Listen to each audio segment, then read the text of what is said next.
junto a la casa de Dios. Celebraremos juntos su amor. Haremos fiesta en honor de aquel que nos amó. Estando aquí en la casa de Dios, alegraremos su corazón. Le brindaremos ofrendas de obediencia y amor. En la casa de Dios.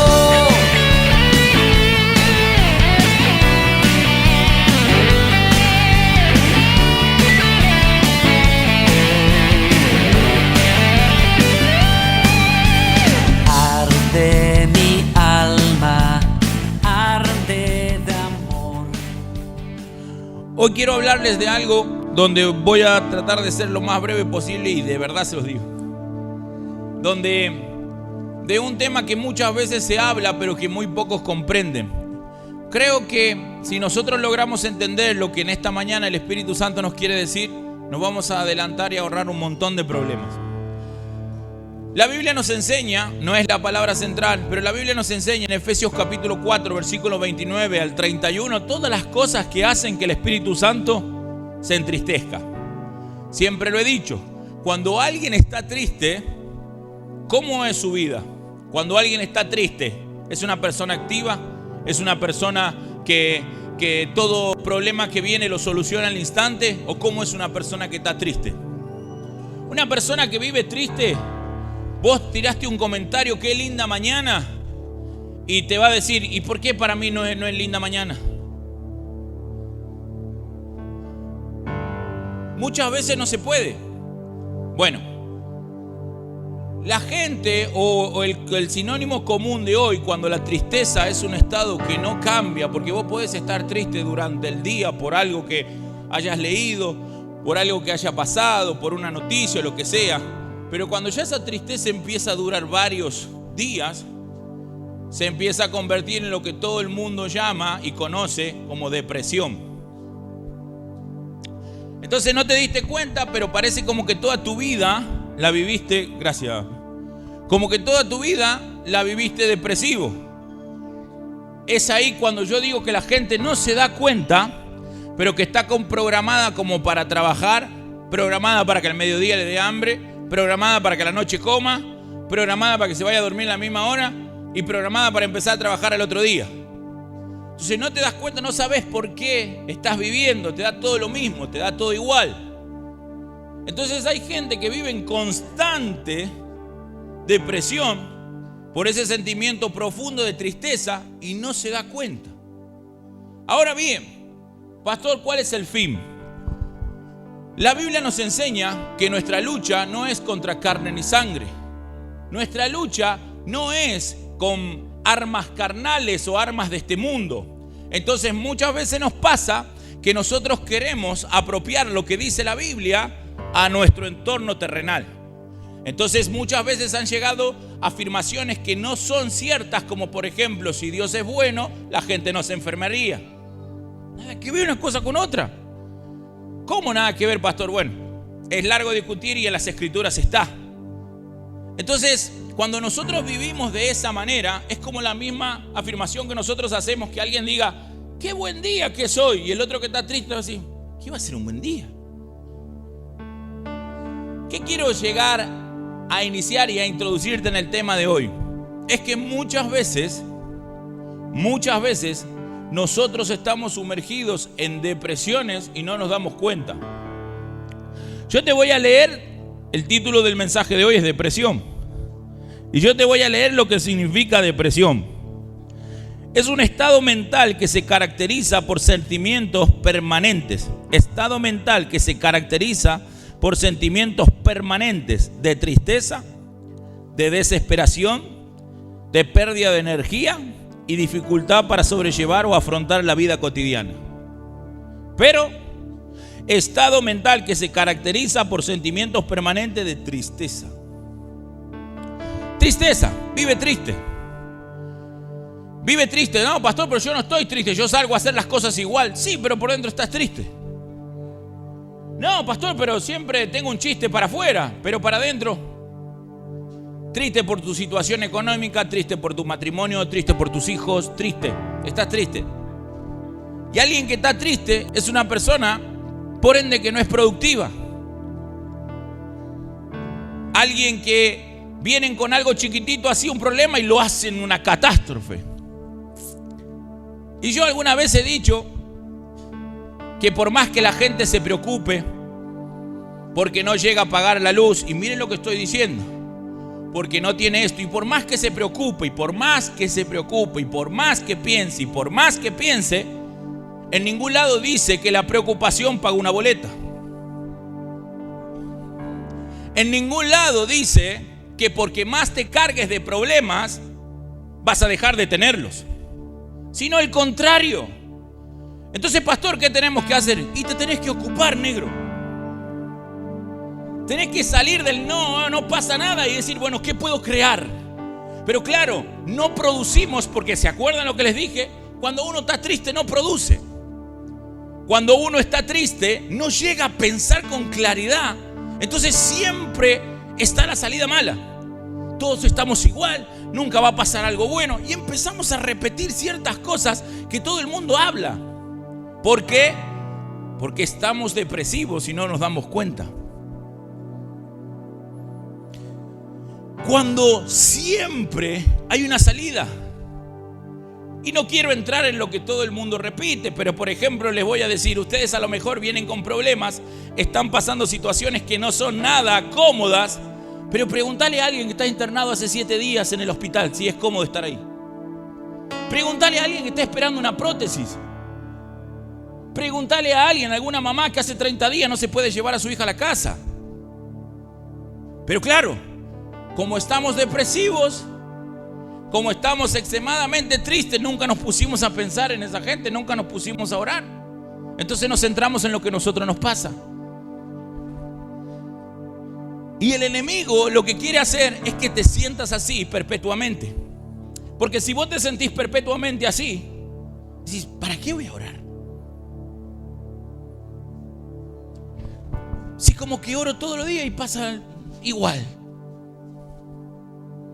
¿Para qué vamos a esperar algo diferente? Directamente esperamos el día que nos tengamos que ir de la tierra, seguimos viviendo como se nos dio y continuamos así.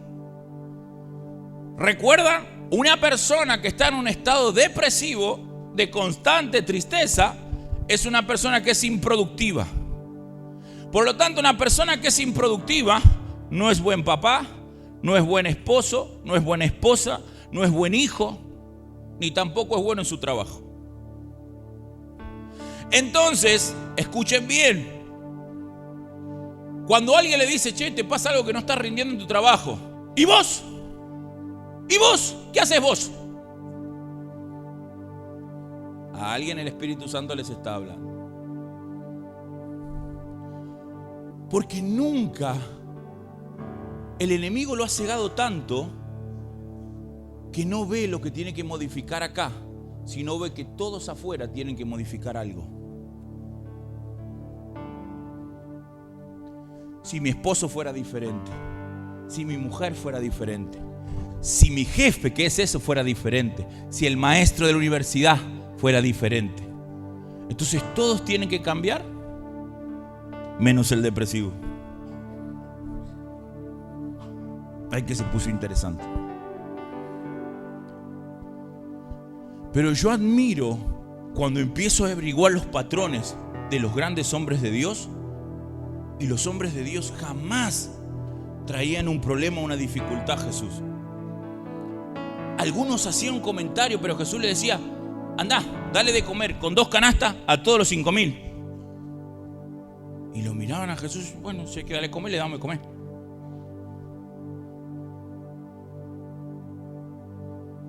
Necesito un burro, necesito entrar a Jerusalén. Pero hay un montón de caballos. Necesito un burro. La entrada triunfal en Isaías dice que yo tengo que entrar así, en un burro. Consígame en un burro. Ya te lo traemos. Ya te lo traemos. El carácter de Pedro. Apártate de mí, Satanás. Y se queda ahí en el mismo lado.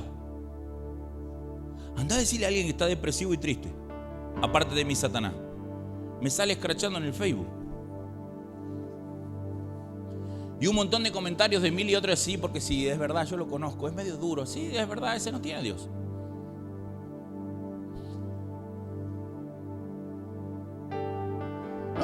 porque yo sé que es así.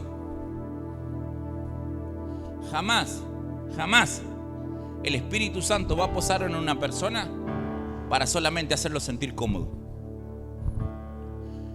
Cuando el Espíritu Santo se vuelca en una persona, es para lo que volcó en vos, lo entregues a los que están a la vuelta.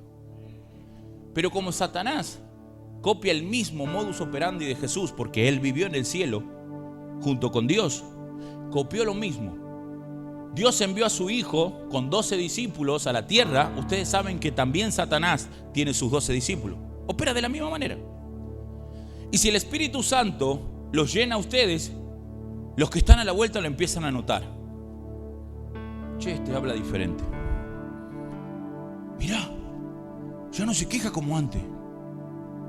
Sigue teniendo las mismas deudas, pero ahora está diciendo que permanece en una palabra, que va a caminar y lo va a ver con sus ojos. Ya no se queja como todo, ya no culpa a todo lo que está. ¿Qué le pasó a este?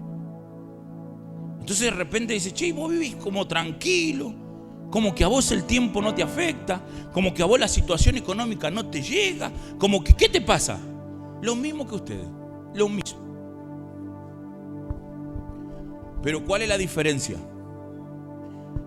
Que los que creemos verdaderamente en Dios, echamos todos esos sentimientos, muchas veces que son perpetuos, en la oración. Yo hoy te quiero enseñar cómo se ganan las guerras. Yo empecé diciéndote esto, que las guerras nuestras no son las mismas guerras que del mundo. Dios no te mandó a ganar discusiones con las personas.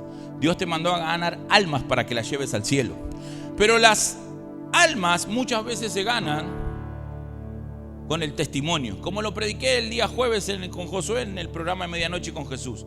Apocalipsis 12:11, para los que están anotando, dice: y ellos han vencido por la palabra, por el testimonio y menospreciando su vida. 3 cosas. Y ellos han vencido por la palabra, por el testimonio y por menospreciar su vida. ¿Vos querés tener victoria? Tenés que tener esas 3 cosas. Pastor, ¿cómo sería eso? ¿Sí? ¿Por qué? Y quiero arrancar de este último punto. ¿Cómo sería, pastor, menospreciar su vida? Yo le voy a decir una cosa que dije el jueves.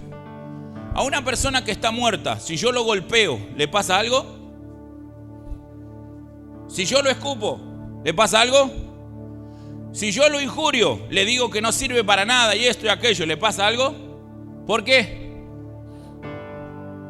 Cuando nosotros morimos al mundo, digan lo que te digan, hagan lo que hagan, te ninguneen como ninguneen, te sentencien como quieren, no te importa.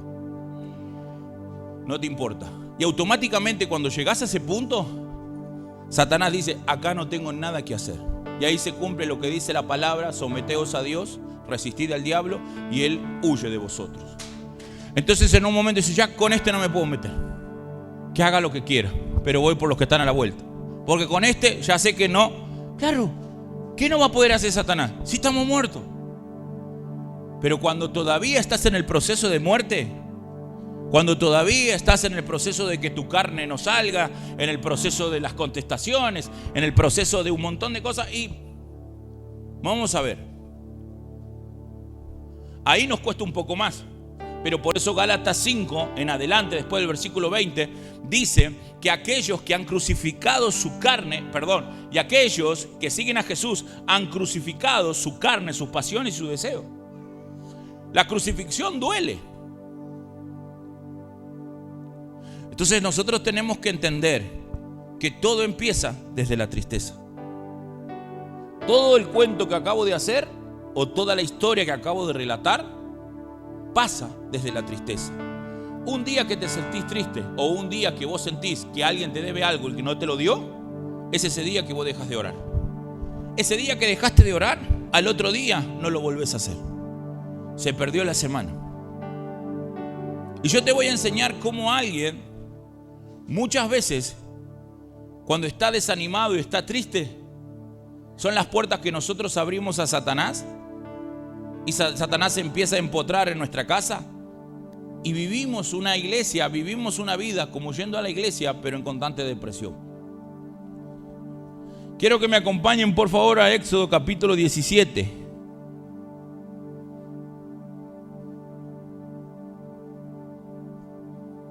versículo 8. Lo vamos a leer en la Reina Valera 1960. Por favor, presta mucha atención porque el Espíritu Santo te va a hablar de una manera increíble. Entonces vino Amalek, desde el 8. Entonces vino Amalek y peleó contra Israel en Refidim. Y dijo Moisés a Josué: escógenos, varones, y sal a pelear contra Amalek. Y mañana yo estaré sobre la cumbre del collado, y la vara de Dios en mi mano. E hizo Josué como le dijo Moisés, peleando contra Amalek. Y Moisés y Aarón y Hur subieron a la cumbre del collado. Y sucedía que cuando alzaba a Moisés su mano, Israel prevalecía. Mas cuando él bajaba su mano, prevalecía Amalek. Y las manos de Moisés se cansaban, por lo que tomaron una piedra y la pusieron debajo de él. Y se sentó sobre ella, y Aarón y Hur sostenían sus manos, el uno de un lado y el otro de otro. Así hubo en sus manos firmeza, y hasta que se puso el sol. Y Josué deshizo, escuchen bien, Josué deshizo a Amalek y a su pueblo a filo de espada. Y Jehová dijo a Moisés: escribe esto en memoria en un libro, y di a Josué que voy a raer del todo la memoria de Amalek y debajo del cielo. Y Moisés edificó un altar y llamó a su nombre Nisi. Y dijo: por cuanto la mano de Amalek se levantó contra el trono de Jehová, por cuanto la mano de Amalek se levantó contra el trono de Jehová, Jehová tendrá guerra con Amalek de generación. Les cuento rápidamente el contexto. Amalek fue el primer pueblo que se le opuso, en la primera localidad o la primera tribu, como ustedes quieran llamar, que se le opuso al pueblo de Israel. Fueron los primeros. Apenas salió en libertad de Egipto el pueblo de Israel, los primeros que quisieron matarlo al pueblo de Israel fueron ellos, los amalecitas. Ahora ustedes imagínense en este contexto. Lo único que sabían hacer los israelitas en Egipto, ¿qué es lo que era? ¿Se acuerdan? ¿Qué es lo que sabían hacer? ¿Qué es lo que? Trabajar. Ladrillos. ¿Qué sabían hacer? ¿Sabían orar? No sabían orar. ¿Cómo no van a saber orar, pastor? La Biblia dice que sabían adorar. Escuchen bien, sabían trabajar. Nada más. Como todo el mundo trabaja. Sabían trabajar. Cuando sale ese ejército que los iba literalmente a consumir por completo, porque ni siquiera tenían herramientas, ni siquiera tenían espadas. Los teólogos dicen que en menos de 2 días ellos fabricaron algo así como espadas, pero no tenían. ¿Cómo van a pelear así? Pastor, ¿y entonces en dónde radica que la victoria? ¿A dónde fue el poder de la victoria? ¿Cómo fue que ellos ganaron? ¿Cómo fue que pasó? Por Moisés. Ah, pastor, pero Josué fue el que estaba peleando ahí, Noten bien el versículo 12. Por favor.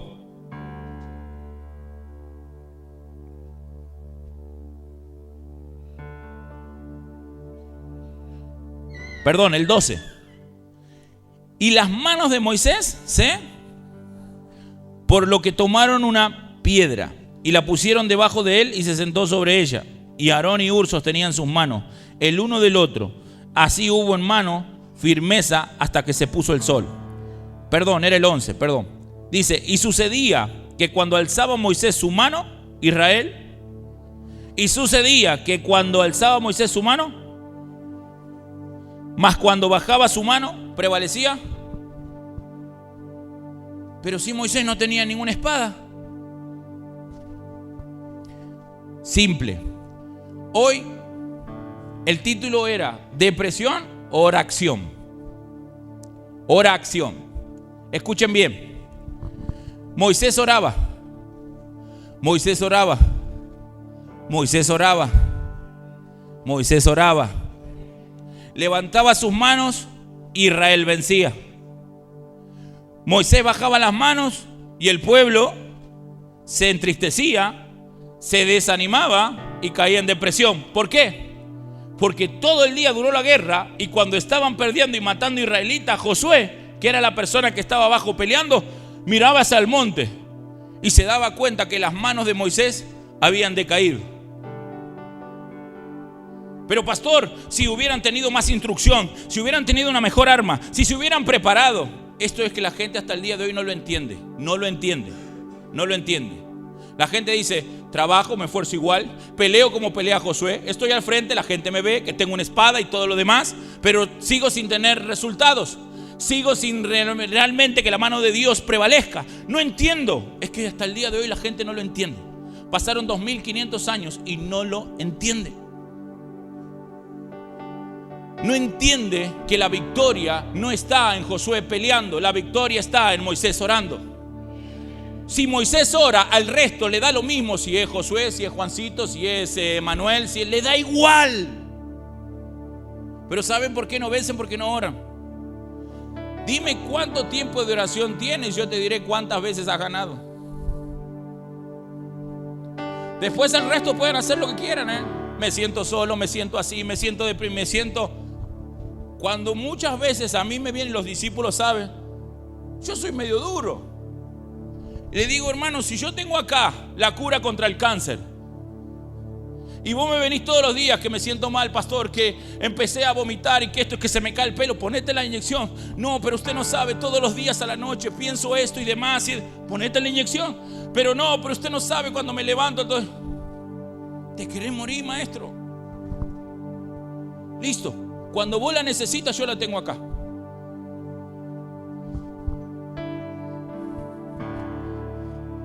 Dime cuánto tiempo de oración tienes y yo te diré cuántas veces has caído.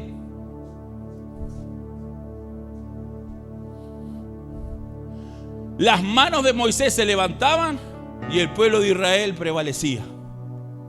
Las manos de Moisés se cansaban y el pueblo de Israel empezaba a perder. Hasta el día de hoy sigue siendo igual.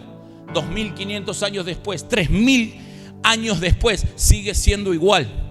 Podés hacer lo que se te ocurra, pero si no hay oración, no vas a vencer. Podés ser el mejor, vos creer que sos el mejor en lo que haces, pero nunca vas a avanzar si no hay oración.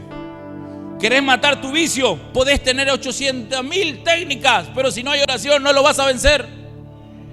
¿Querés salir de la depresión? Podés seguir culpando a los que vos quieras, pero hasta que no ores y mueras vos, todo el mundo va a tener la culpa menos vos. Hasta el día de hoy sigue siendo igual. Hasta el día de hoy sigue siendo igual. Ahora yo pregunto, ¿qué hubiese pasado si al lado de Moisés había gente triste?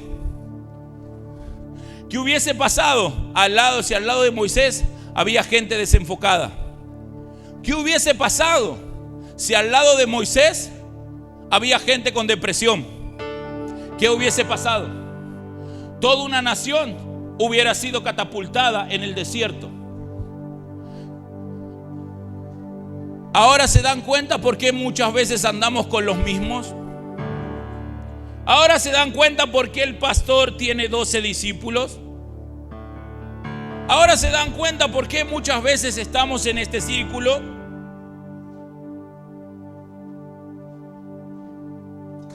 ¿Cuál es tu círculo? ¿A quién son las personas que escuchás? Lo único que nosotros queremos hacer, que la promesa que está escrita en este lugar, que de generación en generación vas a ser bendecido, es si hoy verdaderamente empezás a entender el poder que tiene la oración, pero de verdad. ¿Estás triste? No, pastor, pero estoy triste, no tengo ganas de orar. Sigo teniendo la vacuna acá.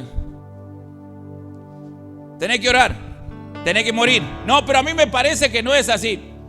No hay problema. Sigo teniendo, por favor, no quiero que haga tanto movimiento. Pero yo, pastor, mire, pero yo la verdad que ya no lo voy a perdonar y no voy a hacer esto. ¿Sabe qué? Listo, no hay problema. Tengo la vacuna. Cuando vos la quieras, te la damos. Pastor, ¿y qué hay que hacer?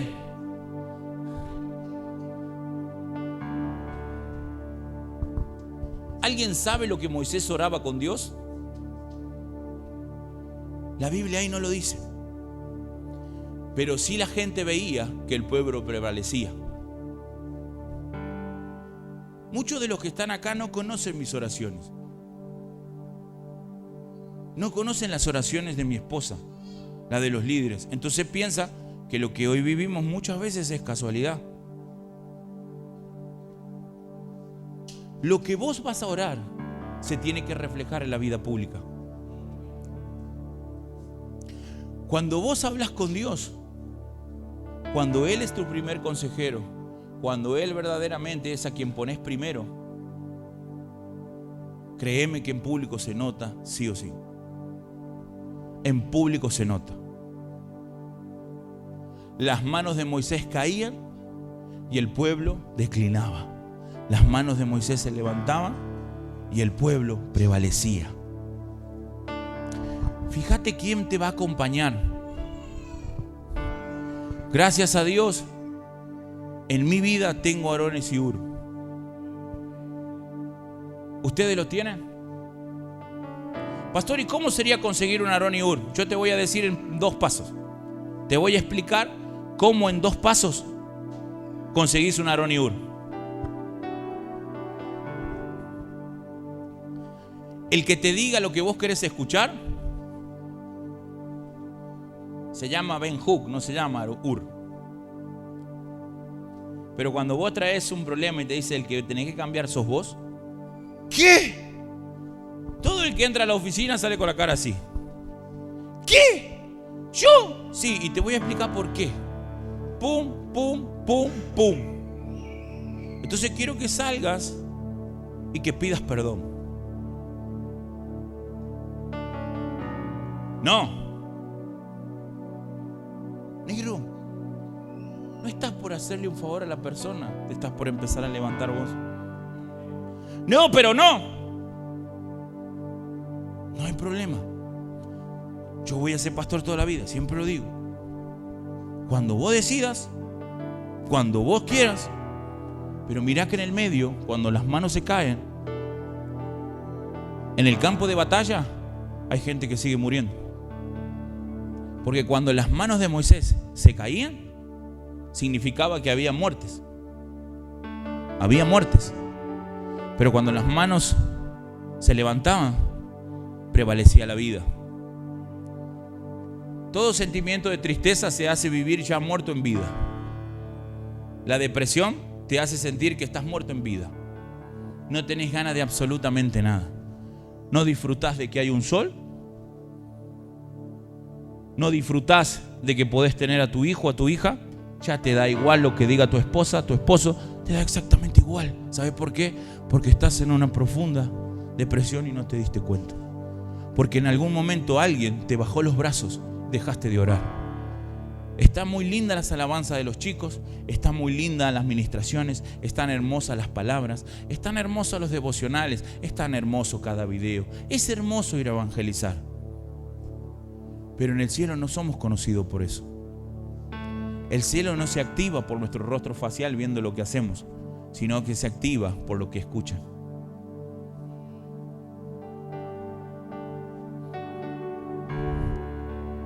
¿Ustedes podrían reconocer la voz de su hijo sin verlo? ¿Podrían reconocerlo? ¿A cuántos kilómetros? ¿A cuántos metros? ¿El cielo los reconoce por su voz?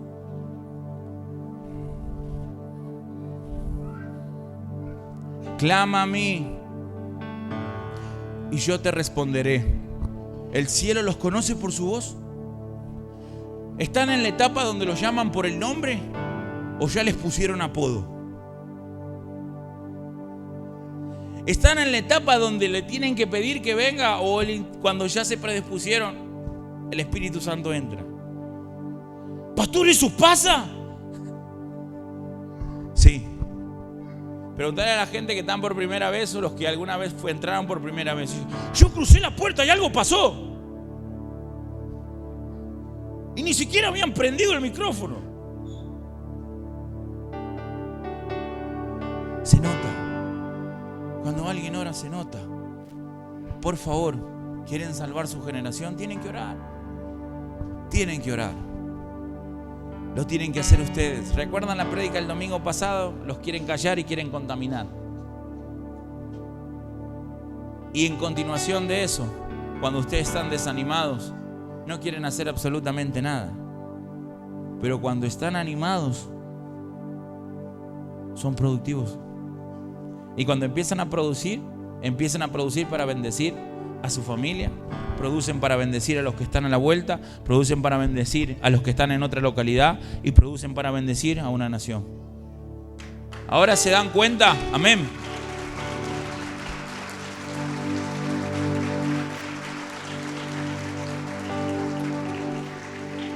Ahora se dan cuenta por qué nuestra iglesia, bautismo, lanzamiento, presentación, bautismo allá, bautismo acá, amor extremo, mi hogar. ¿Sabes? Porque estamos vivos, señores. Simplemente tienen pastores que están vivos. Nos levantamos en la mañana, empezamos a orar por todo. Señor, en el nombre de Jesús, a los próximos 10 años que pase esto. Y cuando tengamos acá en este lugar, Señor, los graneros para el banco de alimentos, vamos a hacer así, compraremos esto, aquello. Este camión irá para el otro lado. Señor, gracias porque nos vas a permitir impactar en este lugar. Ya creo en el nombre de Jesús, los jardines, pero también, Señor Jesús, el primario y el secundario. Y permitirnos hacer la universidad.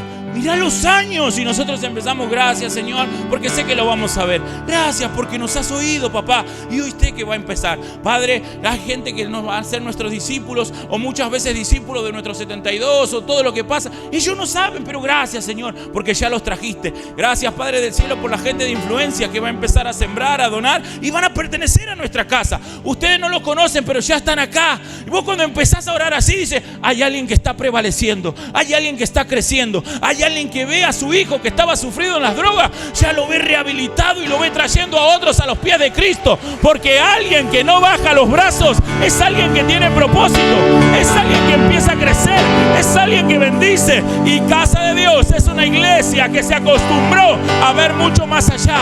Pero tenés que nunca bajar los brazos, siempre tenés que tener tus brazos arriba. Yo no sé qué momento pasó, yo no sé cuándo el enemigo muchas veces te frustró haciéndote callar, como decía el domingo pasado, pero también te produjo el desánimo de la oración. Señores, vivimos muy poco en este mundo. Algunos viven por gracia 70 años, otros se fueron a los 40, otros viviremos, no sé, muchísimos años más, pero es muy poco el tiempo que vivimos en la tierra. No vale la pena entregarle cada minuto, cada hora, cada día a Satanás. Vivir entristecido no sirve. Salir de ese lugar, hacer siempre en tu casa algo profético, decir, salgo de ese pozo de la depresión, salgo de esa tristeza, Señor, porque desde ahora vos sos mi consolador, vos sos mi ayudador, vos sos mi abogado, vos sos quien dirige mis pasos, sos vos, papito amado, en quien yo descanso. Pero ayúdame siempre a estar enfocado. No quiero estar triste, no quiero estar desenfocado, y mucho menos quiero caer en una depresión. Siempre quiero tener palabra en mi boca para poder bendecir. Qué diferente que es orar así. Hablaba con alguno de los discípulos, con uno de los discípulos que tengo, y le decía, pastor, y me decía, empecé a orar esto, empecé a leer esto. ¿Y usted sabe cómo cambió la oración? ¿Viste? ¿Por qué cambió la oración? Porque empecé a orar con la palabra. Y yo veía, pastor, y empecé a orar de esta manera, y no me di cuenta, y el tiempo avanzó, y empezaba a declarar de esta forma y demás, y yo sentí algo tan bonito. ¿Sabes por qué? Porque oró con la palabra. Ya terminé, ponete de pie, por favor. Y hoy tengo solamente un llamado. Podés seguir siendo de las personas que viven en tristeza. Podés seguir de la misma manera. Podéis seguir diciendo lo que se habló, y sí, está bueno, pero ¿sabe qué? A mí nadie me entiende. Podés seguir en el mismo lugar. Domingo tras domingo siempre vamos a tener la paciencia para que tome la decisión y que el Espíritu Santo pueda hacer entrar, pueda comprender, entenderte y entrar en tu corazón. Pero ahora puedes ser de los otros. Verdaderamente. Decir, Señor, quiero que mis manos prevalezcan. Quiero que mis manos siempre estén levantadas. Ahora, ¿vos querés que estén levantadas? Por favor, antes que levanten su mano, bájenla un ratito. Quiero que cierren sus ojos, yo se los voy a volver a hacer abrir. Yo les acabo de decir hace ratito cómo son muchas veces las características de un Aarón y un Hur. ¿Tienen ustedes en su vida algún Aarón y Hur? ¿Tienen ustedes? ¿De verdad tienen algún Aarón y Hur?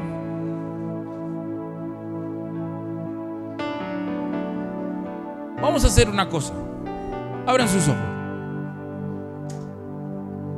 Verdaderamente, a que ustedes sientan así, salgan del lugar donde están y busquen a las personas que ustedes consideran como Aarón y Hur. Este es un ambiente donde Dios me va diciendo que vamos a hacer algo que va a determinar que el